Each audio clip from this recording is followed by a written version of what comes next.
स्मृतापि तरुणातपं करुणया हरन्ति नृणाम् अभङ्गुरतनुत्विषां बलैताशतैर्विद्युताम् कलिन्दगिरिनन्दिनी तटसुरद्रुमालम्बिनी मदीयमतिचुम्बिनी भवतु कापि कादम्बिनी। सामान्य जो रस विचार है वह समाप्त हो गया था। जो स्वरूप विचार है रस का, अब तत्त रस विशेष का निरूपण यहाँ से प्रारंभ हो रहा है। तो उसमें यह अभी विषय चल रहा था पाठ का कि नाट्य में 9 ही रस क्यों माने जा रहे हैं, रस 8 ही माने जाने चाहिए, क्योंकि शांत रस में योग्यता नहीं है, है ना। शांत को रस मानने की योग्यता उसमें नहीं है। इस पर विचार चल रहा था। तो अंतिम जो समाधान किया था पंडित राज ने वह यह था कि नट में केवल शम की उपलब्धि नहीं होती है, इसीलिए वह उसका अभिनय नहीं कर सकता, है ना। शम का प्रकाशन नहीं कर सकता अपने अभिनय से, इसीलिए उसको रस मत मानिए शांत को। तो उन्होंने बताया था, पंडित राज ने युक्ति दी थी कि नहीं, इस प्रकार से तो देखें उसमें भय और क्रोध भी वास्तविक नहीं होते हैं, है ना, लेकिन उनका भी वो अभिनय कर ही लेता है ना। उसी प्रकार से इनका भी, सम का भी वो अभिनय प्रकाशन कर देगा। अगर ऐसा मानते हो आप कि उसमें जो नहीं है वास्तविक रूप से उसका अभिनय वो नहीं कर सकता, तो भय क्रोध आदि का भी अभाव होने से नट में तदभिनय प्रकाशतायाः अपि असंगत्यापत्ते, तो भय क्रोध आदि का जो अभिनय प्रकाशन करता है उसकी भी असंगति की आपत्ति आएगी, अर्थात वो भी नहीं होना चाहिए, लेकिन वो होता है ना। तो यहाँ तक पाठ हो गया था। अभी इसके आगे देखना है। देखिए, यदि च नटस्य क्रोधादेः अभावेन वास्तव तत्कार्याणां वध बन्धादीनाम् उत्पत्ति संभवेपि कृत्रिम तत्कार्याणां शिक्षाभ्यासात् एत उत्पत्तौ नास्ति बाधकम् इति निरीक्ष्यते तदा प्रकृतेऽपि तुल्यम्। अगर नट में भय क्रोध आदि जो हैं उनका अभाव रहने पर भी वास्तविक भय क्रोध आदि के जो कार्य है ना, वो क्या है, शत्रु का वध बंधन आदि, ठीक है, वो भले ही उसमें न रहे वास्तविक रूप से, है ना, उनका उसमें भले अभाव रहे, लेकिन जो कृत्रिम तत्कार्य हैं, तत्कार्य माने भय क्रोध आदि के जो कार्य हैं वो क्या होंगे, तो वो होंगे गर्जन आदि, है ना, देख करके चिल्लाना, किसी को क्रोध व्यक्त करना, वो तो रहते ही हैं। और वो किससे प्रकट करता है, शिक्षाभ्यासात, है ना, शिक्षाभ्यासादितः, है ना, शिक्षाभ्यास आदि से वो वहाँ प्रकट कर देता है ना, कृत्रिम कार्यों को, भय क्रोध आदि के जो कृत्रिम कार्य हैं उनको वो प्रकट कर देता है ना, शिक्षाभ्यास से। तो उत्पत्तौ नास्ति बाधकम, युक्ति दे रहे हैं कि भैया भय क्रोध आदि में तो ऐसा है, वहाँ पर तो भले वास्तविक जो भय क्रोध आदि के कार्य हैं वे न हो पाए संभव, है ना, नट में, लेकिन ये तो हो ही जाते हैं, कृत्रिम तो हो ही जाते हैं, गर्जनादि जो कार्य हैं भय क्रोध आदि के, उनमें तो कोई बाधक नहीं है। तो वही बोल रहे हैं आचार्य कि यदि आप वहाँ पर ये युक्ति दे रहे हैं तदा प्रकृतेऽपि तुल्यम, तो शांतरस के हिसाब से भी वही बात बैठ जाएगी। शांतरस में भी भले उसमें श्रम संभव नहीं है, लेकिन फिर भी वो शिक्षाभ्यास आदि से उस प्रकार के श्रम का अभिनय नट कर देता है, तो उस प्रकार का अभिनय मानने में कोई बाधक नहीं है।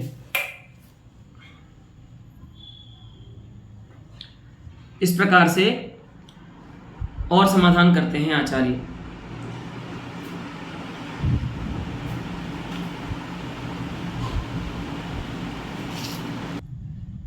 तो इस प्रकार से एक और युक्ति देते हैं आचार्य, जिसमें वो ये कहते हैं कि अगर आप इस युक्ति से कि भले उसके जो वास्तविक कार्य हैं भय क्रोध आदि के वो न रहे नट में, लेकिन जो कृत्रिम कार्य हैं गर्जन आदि भय क्रोध आदि के वो तो रहते हैं, और वो कैसे प्रकट करता है उनको, तो अपने शिक्षा अभ्यास से प्रकट करता है, उसमें कोई बाधक नहीं है। तो फिर आपको शम के अभिनय के प्रकाशन में भी इसी युक्ति को मानना चाहिए। यद्यपि नटे वास्तविकः शमः नास्ति, परन्तु असतः तत्र अविद्यमानस्यापि शमस्य सः प्रकाशनं कर्तुं प्रभवति। तत्र कारणं किमस्ति? शिक्षाभ्यासौ। तत्र अभिनये तस्य शिक्षाभ्यासौ यौ वर्तेते तद्वशात् सः कृत्रिमशमकार्यं प्रकाशयितुं क्षमते। ठीक है, इस प्रकार से प्रकृति में भी युक्ति देनी चाहिए। फिर से शंका करते हैं जो पूर्व पक्षी हैं। अब उनकी शंका अलग प्रकार की है, देखिए। अथ, है ना, प्रश्नार्थक अथ है ये, ठीक है। कई अर्थ के षड अर्थ होते हैं प्रायः, है ना, कोश आदि में। उसमें से प्रश्न अर्थ भी होता है अथ का, ठीक है। आनंतर्य होता है, कई अर्थ होते हैं, उसमें प्रश्न अर्थ होता है। ये प्रश्नार्थक अथ शब्द है। बोलते हैं अथ ननु नाट्ये गीतवाद्यादीनां विरोधिनां सत्वात् सामाजिकेष्वपि विषय वैमुख्यमात्मनः शान्तस्य कथम उद्रेक। अब पूर्व पक्षी का बड़ा उचित प्रश्न है कि भैया सम जो होता है ना, वो तो कैसा होता है? वैराग्य रूप होता है ना। और वैराग्य में क्या होता है ना, विषयों से शम दम उपरति इत्यादि आते हैं ना। शमादि षटक संपत्ति आप लोग पढ़ते हो, उसमें वेदांत सार में और वेदांत में आता है शम के जो समाधि षटक संपत्ति है, वो जो वेदांत का अधिकारी होता है उसको अर्जन करना चाहिए उसको, है ना, जो प्रमाता होता है उसको। तो समाधि षटक संपत्ति में सम दम उपरति तितिक्षा इत्यादि आते हैं। उसमें जो शम है वो क्या है कि तत्तद बाह्य विषयों से इंद्रियों का जो निग्रह करना है, ठीक है। तो अब वस्तुतः शम क्या है? विषय से विमुखता, है ना। वैराग्य क्या है? तत्तद विषयों से अपने को विमुख करना, दूर करना, है ना। लेकिन नाटक में तो देखते हैं गीतवाद्यादि इतने अच्छे सुंदर बजते हैं, है ना। तो ये तो सम कहाँ रहा, है ना। गीतवाद्यादि तो विरोधी होते हैं ना शम के। अब वहाँ पर कह रहे हैं कि भैया जो आपकी कर्णेंद्रिय है उसको अच्छे अच्छे गाने जो आप सुनते रहते हो उनसे दूर करो, है ना। चक्षुरेंद्रिय को रूप का जो लाभ हो रहा है उससे उसको धीरे धीरे दूर करो, है ना। जब वो सारी वृत्तियाँ इंद्रियाँ संयमित होंगी तो चित्तवृत्ति में स्थैर्य आएगा और उस समय जो आत्मा होगा वो स्वप्रकाश करने के योग्य बनेगा। है ना, उसका जो स्वरूप है उसको प्रकाशित करने के योग्य बनेगा वो आत्मा। तो शम के लिए विषय की विमुक्ता आवश्यक है। वस्तुतः शम का स्वरूप ही यही है, विषय वैमुख्य। वही बोल रहे हैं, विषय वैमुख्यात्मनः, विषयस्य वैमुख्यम स्वरूपम यस्य, है ना। विषय की विमुक्ता है स्वरूप जिसका, ऐसा जो शम है उसका उद्रेक सामाजिक में कैसे हो सकता है? क्यों?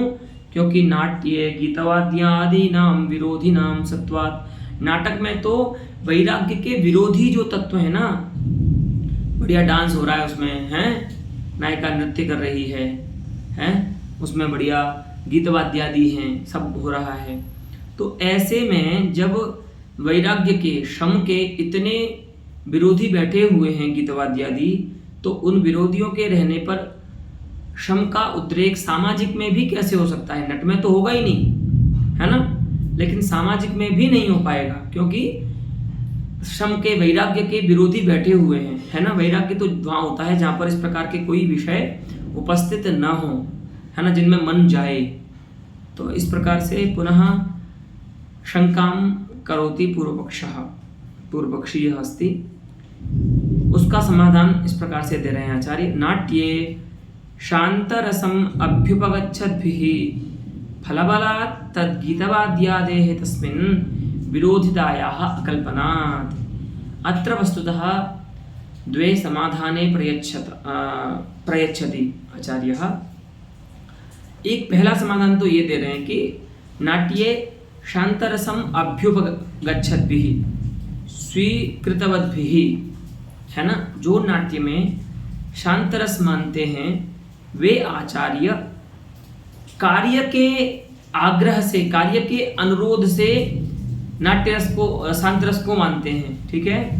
क्योंकि वहाँ पर सहृदयों को शांत रस प्रधान जो नाटक हैं या जो काव्य हैं उसमें उनको वैसा अनुभव हो रहा है, तो उस अनुभव कार्य के बल से वहाँ पर ऐसा शांत रस माना जाता है कि उनको उस प्रकार का सुख का अनुभव हो रहा है, तो वहाँ पर उस सुख के अनुभव का कारण जो है वो शांत रस है। इसीलिए वो जो सुख का अनुभव हो रहा है, फल का अनुभव हो रहा है, उस फल के अनुभव से वहाँ पर फलबला तत्र फलानुरोधेन तत्र तस्य स्वीकृतिर्भवति शांतरसस्य। और उस फल के ज्ञान से ही, कार्य के ज्ञान से ही क्या होता है, तद गीतवाद्यादेः, ठीक है, जो गीतवाद्यादि हैं, तस्मिन्, है ना, शांते विरोधितायाः अकल्पनात्, शांत रस में उनकी जो विरोधिता होती है वो समाप्त हो जाती है, ठीक है, क्योंकि वहाँ पर उनके रहने पर भी यदि सहृदयों को अनुभव हो रहा है तो फिर उसकी जो विरोधिता है उसको आप उसमें नहीं मान सकते, ठीक है। और वस्तुतः भी ये जो सम है वो आपने जिस सम की बात की है, जिसके विरोधी गीतवाद्यादि होते हैं, विषय होते हैं, वो शम तो वास्तविक शम है। ये तो शम क्या है, अवास्तविक है ना, काव्यगत है। तो सामाजिक को जो अनुभव हो रहा है वो तो अवास्तविक शम है, वैराग्य है ना, वास्तविक तो है नहीं। ऐसा तो है नहीं कि शांत रस प्रधान काव्य का आस्वादन करने के बाद सहृदय अपना घर ही छोड़ देते हैं, ऐसा तो नहीं है, तो अवास्तविक शम है। तो आपने जो विरोध बताया गीतवाद्यादि विषयों का, उस सम में वह विरोध काव्य में नहीं माना जाता है। पहला तो ये समाधान है, ठीक है। इसीलिए गीतवाद्यादीनां सत्वेपि शांतस्य उद्रेकः सर्वथा युक्ति संगतः पुनरपि समाधित्सुः आचार्यः प्राह तदित्थम्। फिर भी इसका एक और समाधान देते हैं, देखिए, विषय चिंता सामान्यस्य। अब विरोध भी क्यों नहीं मानते आप, तो उसमें बता रहे हैं, या तो इसको दूसरा समाधान भी कह सकते हैं, या तो इसी समाधान का थोड़ा और स्पष्ट कर रहे हैं समाधान को। देखिए, विषय चिंता सामान्यस्य तत्र विरोधित्व स्वीकारे तदीयालम्बनस्य संसारा नित्यत्वस्य तदुद्दीपनस्य च पुराण श्रवण सत्संग पुण्यवन तीर्थावलोकनादेरपि विषयत्वेन विरोधित्वापत्तेः, ठीक है। अब ये मानिए कि पहला समाधान दिया कि भैया ये जो विषय हैं उनकी विरोधिता वहां पर समाप्त हो जाती है, क्योंकि ये काव्यगत विषय हैं, ठीक है, ये काव्य विषय हैं, ठीक है, इसलिए इनकी विरोधिता वहां पर नहीं होगी माने संत के उद्रेक में। तो पूर्व पक्षी कहेगा कि भैया ऐसा नहीं है कि इन लौकिक विषयों का चिंतन करने पर तो शांत नहीं होगा, शम का उद्रेक नहीं होगा, और काव्यार्थ का चिंतन करने पर तो जो शांत का उद्रेक है वो हो जाएगा, है ना। आपने ये जो समाधान दिया है ये उचित नहीं है। विषय चिंता सामान्य जो है, चाहे वो लौकिक पदार्थ की चिंता हो विषय की, अथवा वो काव्य विषय की चिंता हो, विषय चिंता सामान्य ही प्रतिबंधिका होती है सत्योद्रेक के प्रति, इसके शांतोद्रेक के प्रति। चाहे आप किसी भी विषय की चिंता करें, अगर आप विषय का चिंतन करेंगे तो वह विषय का चिंतन आपके अंदर वैराग्य को उत्पन्न नहीं होने देगा। ऐसा अगर पूर्व पक्षी कहता है तो उसके समाधान में कह रहे हैं कि भैया यदि आप विषय चिंता सामान्य को ही क्या मानोगे, वहां पर उसको विरोधी मानोगे, है ना, शांत के उद्रेक में विरोधी मानोगे, तो समस्या क्या आएगी, तदीय आलम्बनस्य, तो उसके जो वास्तविक आलम्बन है ना वो क्या है, संसार की अनित्यता, है ना। तो अनित्यता ज्ञान में जो प्रकार है संसार वो भी विषय है, पहली बात तो ये है ना। और उसके जो उद्दीपन है, शांत रस के जो उद्दीपन होते हैं, है ना, वो क्या है, पुराण श्रवण होता है, सत्संग होता है ना, पुण्यवन तीर्थावलोकन आदि होते हैं, है ना, जहाँ पर जाकर के वैराग्य बढ़ता है व्यक्ति को।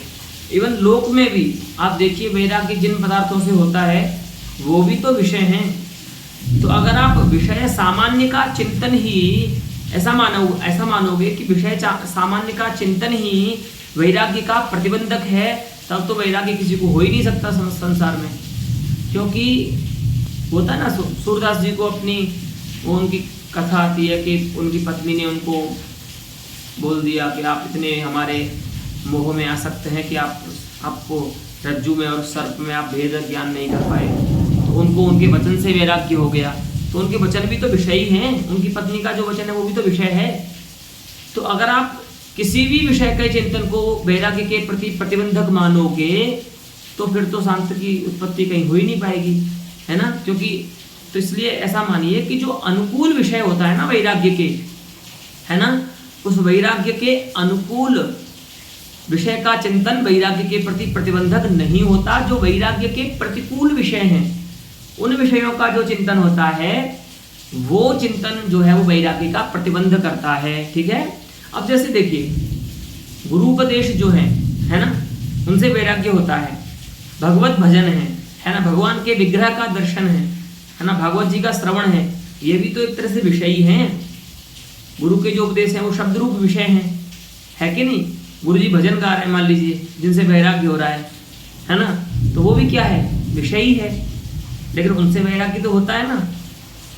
लेकिन वो जो विषय है ना, गुरु के उपदेश, भगवान के भजन इत्यादि, भगवान का कीर्तन, है ना, भगवत विग्रह का दर्शन, ये सब विषय कैसे हैं, ये सब विषय वैराग्य के अनुकूल विषय हैं। तो इन विषयों में, इन विषयों के चिंतन में वैराग्य प्रतिबंधकत्वं नास्ति। हाँ, वैराग्यस्य प्रतिकूलाः ये विषयाः सन्ति, यथा वनितायाः चिंतनम, यथा पुत्रचिंतनम, यथा लोकस्य इच्छा, है ना, यथा धनागम तृष्णा इत्यादयः ये विषयाः सन्ति यत्र वैराग्य निरूपित प्रतिबंधकत्वमस्ति। तेषां विषयाणां चिंतनेन वैराग्यं प्रतिबध्यते। उन विषयों के चिंतन से वैराग्य का प्रतिबंध होता है।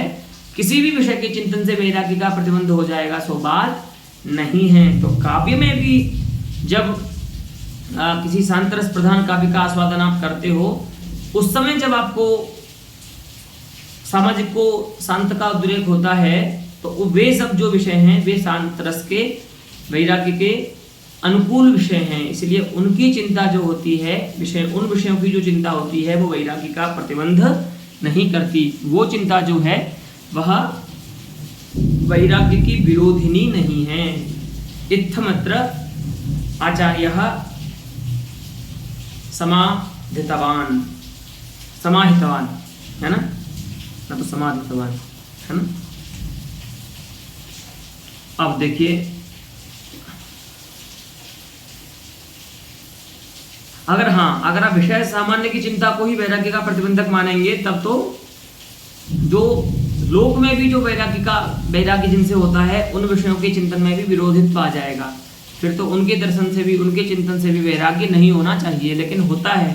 तो इससे ये समझ में आता है कि किसी भी विषय का चिंतन करना वैराग्य के प्रति सही नहीं है, वैराग्य के लिए सही नहीं है, ऐसा नहीं है। वैराग्य के जो प्रतिकूल विषय हैं उनका चिंतन करना वैराग्य के लिए सही नहीं है। वैराग्यानुकूलाः ये विषयाः सन्ति, ते ये पदार्थाः सन्ति गुरूपदेशादयः, तेषां आस्वादः, तेषां चिंतनं वैराग्य विरोधी नास्ति, वैराग्य प्रतिबंधी नास्ति, ठीक है। अतएव च, है ना, इदानीम् एतावता शान्तरसस्य सद्भावे यावत्यः उक्तयः आचार्य जगन्नाथेन प्रादर्शिषत, तासु उक्तिषु अन्येषाम् आचार्याणां प्रमाणं दिदर्शयिषुः इदानीं ब्रूते, है ना। देखिए क्या बोलते हैं, अष्टावेव रसा नाट्येषु इति केचित् अचूचुदन्, अचूचुदन् नाम चुदपर्णे धातोः लुङ्लकारस्य प्रथमपुरुषस्य बहुवचनस्य इदं रूपमस्ति, है ना। ऐसा किसी ने व्यवहार किया है ना, ऐसा किसी ने माना है। क्या माना है कि नाट्येषु अष्टौ एव रसाः सन्ति, काव्य नाट्य में 8 ही रस हैं, ठीक है। तद अचारु, वो कैसा है, वो जो वचन है कि नाट्ये अष्टौ एव रसाः सन्ति, तद वचनम अचारु, असंगतम, असमीचीनम। क्यों? यतः कंचिन्न रसम स्वदते नटः, है ना। क्योंकि अगर आप इस युक्ति से मानते हैं कि नट में शम नहीं होता है, वैराग्य नहीं होता है, तो इसीलिए शांत को भी रस मत मानिए, तब तो हम आपको ये बताना चाहते हैं कि नट तो किसी भी रस का आस्वाद नहीं करता। तो अगर आप इसी युक्ति से शांत को रस नहीं मानते कि उस नट में श्रम या वैराग्य नहीं होता है, तब तो हम आपको बता दें कोई भी रस नहीं हो पाएगा, क्योंकि नट जो है अभिनेता वो तो किसी भी रस का आस्वाद नहीं करता है। ठीक है,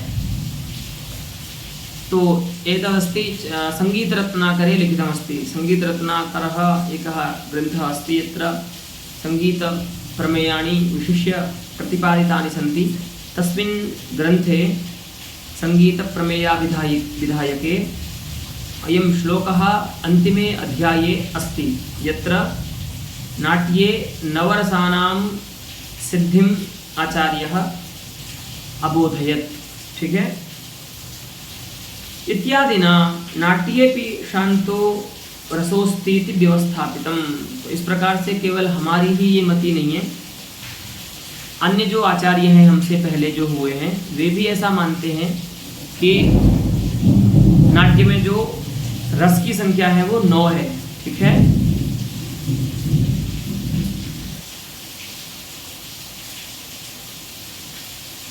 इत्थं संगीत रत्नाकरकृता यदुक्तं रससंख्या विषये तदत्र आचार्येण प्रमाणतया उपस्थापितं। पुनः अग्रेपि शान्तरसस्य सद्भावे युक्तिः दर्शयति। पश्यन्तु, यैरपि नाट्ये शान्तो रसो नास्तीत्यभ्युपगम्यते, तैरपि बाधकाभावात् महाभारतादि प्रबंधानां शांतरसप्रधानतायाः अखिललोकानुभवसिद्धत्वाच्च काव्ये सोऽवश्यं स्वीकार्यः। इसीलिए हम ये कहते हैं, अब हम 2 युक्ति दे रहे हैं आपको, उन लोगों को जो शांत को रस नहीं मानते पृथक।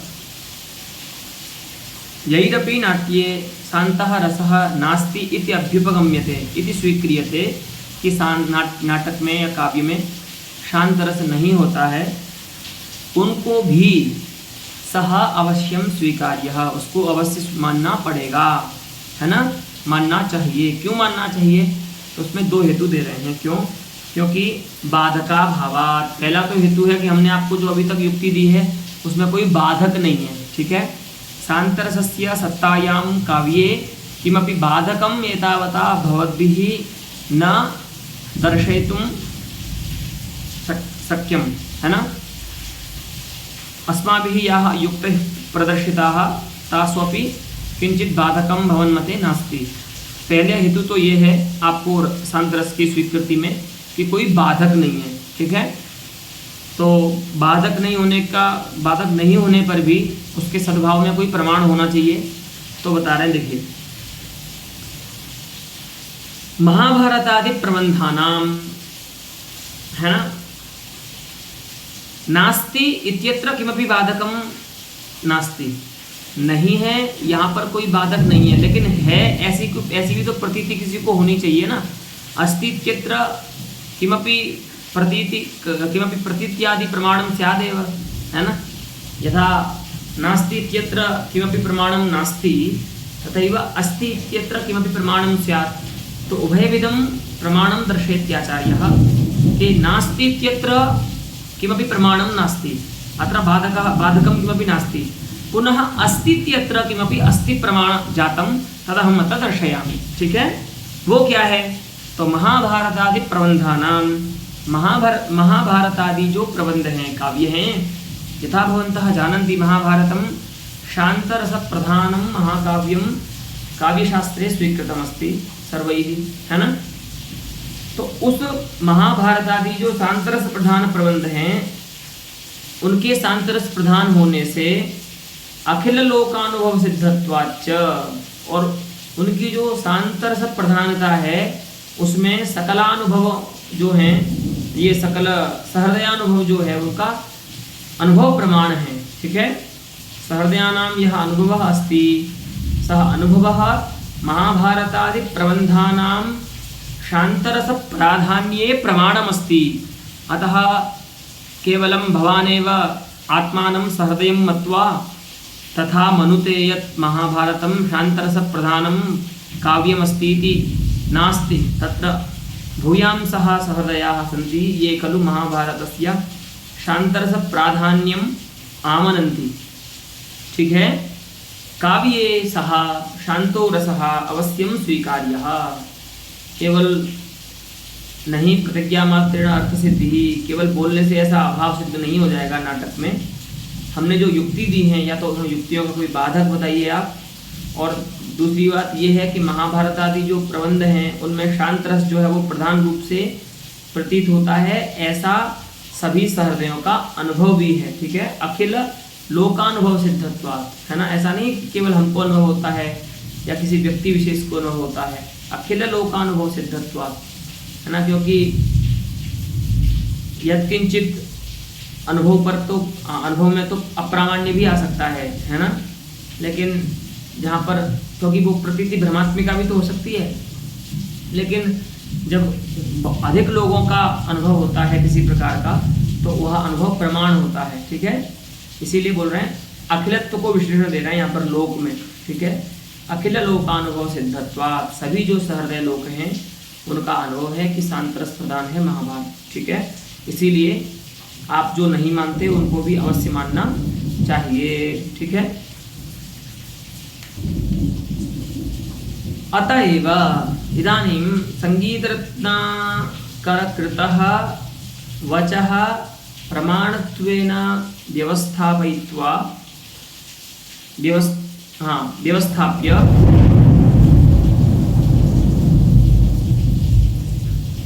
महान शब्दः कश्चित् आयाति इदानीं मेघानाम्। अस्तु, यद्यपि प्रतिबंधकत्वमस्ति अस्य, तथापि किंचित कुर्मः। अब देखिए, पुनः आचार्य मम्मटस्यापि अत्र वचनम् अस्ति रसस्य नवसंख्यायां, तद् वचः अत्र प्रमाणत्वेन अवतारयति आचार्यः। अतएव अष्टौ नाट्ये रसाः स्मृताः। नाटक में 8 रस हैं। आचार्य मम्मटः आदौ उपक्रमते रसं निरूपयितुं, तदा रससंख्या विषये एवं लिखति, ऐसा लिखते हैं वो। अष्टौ नाट्ये रसाः स्मृताः, परंतु रसम उपसंजिहीर्षुः किं लिखति तु शांतोपि नवमो रसः इत्युपक्रम्य। उपक्रम किस प्रकार से करते हैं? अष्टौ नाट्ये रसाः स्मृताः लिखते शुरू में यही है मम्मटाचार्य, लेकिन उपसंहार कैसे कर रहे हैं? तो शांतोपि नवमो रसः, है ना। जो शांत है वो भी एक रस है और वो नवमा रस है साहित्य में। इति मम्मट भट्टाः अपि उपसंहार्षुः। ठीक है, उपसम इत्युपसर्गद्वयपूर्वकात्, है ना, ह्री धातोः लुंगी प्रथम पुरुषस्य बहुवचने इदं रूपं भवति, जिसको आप बोलते हो ना उपसंहरति या उपसंहरामि, वही धातु रूप लुंग लकार में जब जाएगा तो इस प्रकार से बहुवचन में बनेगा उपसंहार्षुः, है ना। आहारीत, आहाष्टाम, आहार्षुः, ऐसे रूप चलेंगे। ठीक है, तो बनेगा उपसंहार्षुः। अर्थात इस प्रकार से आचार्य मम्मट ने वहाँ पर उपसंहार किया है। भले ही उनका जो उपक्रम था उसमें वो ऐसा बोलते हैं कि अष्टौ नाट्ये रसाः स्मृताः, लेकिन बाद में वो फिर उपसंहार जब करते हैं रस का तब वो ये बोलते हैं शांतोपि नवमो रसः। एवं आचार्य मम्मटस्यापि वचः अत्र प्रमाण पदवीम् अधिरोहति यत् नाट्ये नवरसाः सन्ति। अस्तु, एतावता रसविषयकं प्रपञ्चं विलिख्य तेषां ये स्थायिनः सन्ति भावाः तान् निरूपयितु कामः लिखत्याचार्यः। अमीषां च रतिः शोकश्च निर्वेद, क्रोधोत्साहाश्च विस्मयः, हासो भयं जुगुप्सा च स्थायी भावाः क्रमादमी। क्रमान् नाम उद्देशक्रमे रसानां यः क्रमः आसीत् तेनैव क्रमेण अत्र इमे तत्तत् रसस्थायिनः उच्यन्ते। अतः तत्र भ्रमो न भवेत् पाठकानां यत् श्रृंगारस्य स्थायी कः अस्ति इति। तो यथा रसोद्देशकारिकायां यह क्रमः आसीत् स एव क्रमः अत्रापि अनुवर्तते, है ना। तो उसी क्रम से देख लीजिएगा, ठीक है। तो 9 स्थायी भाव हैं, हमने बताया। रति है, शोक है, निर्वेद है ना, क्रोध है, उत्साह है, विस्मय है, हास, भय और जुगुप्सा, इस प्रकार से स्थायी भाव यहाँ पर होते हैं। अमी स्थायी भावाः क्रमात् सन्ति, ठीक है। अब आचार्यः तत्तत् वाद रूपेण रसस्य स्वरूपं निरूपयत् खलु। यथा अभिनवगुप्तपादाचार्याणाम् एकः रसवादः, पुनः भट्टलोल्लटाचार्याणां, भट्टनायकाचार्याणां, है ना, श्रीशंकुकानां। तो अब ये बता रहे हैं कि प्रत्येक मत में रस स्वरूप विषयक जो वाद है ना, उस प्रत्येक वाद में रस और स्थायी में भेद है। यदि है भेद तो किम रूप है वो बता रहे हैं, ठीक है। सभी में प्रायः भेद है, लेकिन जो भेद है वो किम रूप है वो बता रहे हैं, ठीक है। देखिए, रसेभ्यः स्थायी भावानां घटादेः घटाद्यवच्छिन्नाकाशादिव प्रथम द्वितीय मतयोः भेदः, है ना। मतयोः भेदः बोध्यः, भेदो बोध्यः, ये आप देखिए इस गद्यांश के अंतिम में 2 पद हैं, उनसे अन्वय करेंगे, ठीक है।